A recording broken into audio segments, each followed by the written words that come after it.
Lately, I've become the most pessimistic optimist, which is to say, I'm a constant contradiction, and the things that once seemed easy feel like they've become complex overnight. I find myself in an endless cycle of mourning the old me's, but maybe that just means I'm paying attention. After all, I've become a master at introspection, my superpower and my kryptonite. But the changes have become harder to describe, feelings that have not yet been named, and all I want is for you to understand.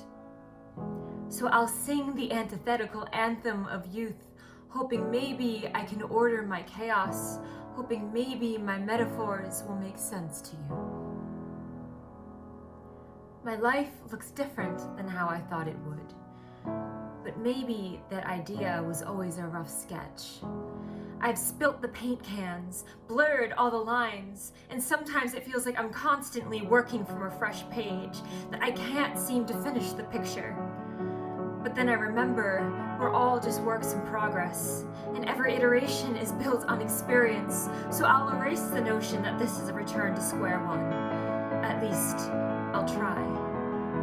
I use comparison like a vice, still finding myself in the cracks of the facade I fashioned to be liked, recovering people pleaser, but some habits die hard. So when my friends are doing shots at the bar while I drink wine from a plastic cup, my mind frames it as a metaphor for things that don't belong.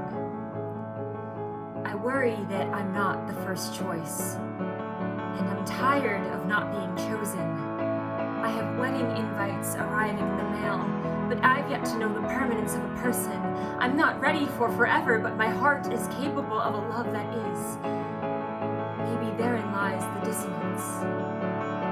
I promise I'll be the best love affair, and maybe next time, someone will want to stay.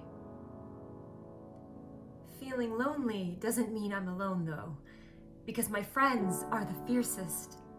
Helped me through heartbreak, validating every feeling while I processed my mistakes.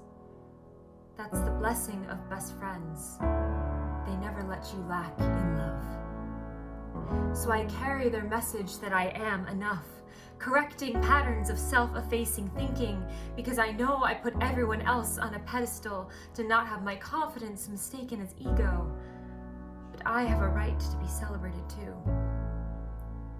Trusting myself is sometimes trying when I feel the pressures of a predetermined checklist.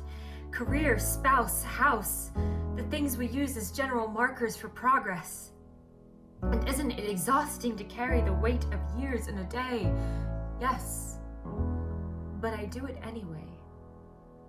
Passionately impatient, made defensive when I'm approached more with the question, what do you do? Rather than, how are you? Because if I can't quantify my value, it's like it doesn't exist. So tell me, what's the price of a life well lived? I've been praised for my potential, but potential feels taunting. It feels like being the almost in every sentence, the thing never realized, and if I can ever reach the summit, what good is this path I'm on? This is what we don't talk about, that sometimes our circumstances are not for a lack of trying, and we all deserve a little more credit. I give everyone and everything my best, but there are still people who try to sell me on my unworthiness. So when the world starts to feel like a fishbowl I'm staring out of, half removed, I have to remind myself that burnout exists, and here I am in the thick of it. The consequence of constantly being put in a position to prove my worth. Just for a moment, I'd like to slow down, sit in the unknown without trying to define the undefinable, constantly pushing the needle for everyone else because I've always been so mature for my age. Can I just be happy here for a minute? Breathe in sync with the rhythm of my life's timeline instead of losing my breath to keep up with yours. I don't have a 10-year plan, but that doesn't mean I'm without vision. I'm answering the call of my ambition, and some things just can't be seen on the surface.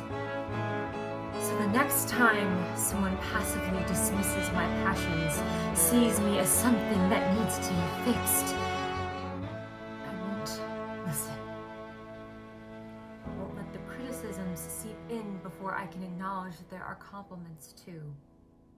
I'll stand proud in my conviction to hold true to the things that are uniquely me.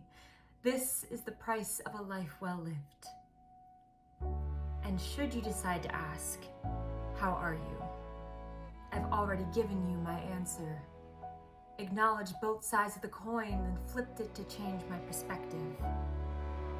Multiple truths can exist, and that's not duplicitous. So it should come as no surprise that I'm not easily summarized, nor do I want to be, because living to meet someone else's standards only creates a false sense of security. My success is self-defined, and by my measure, I'm doing fine.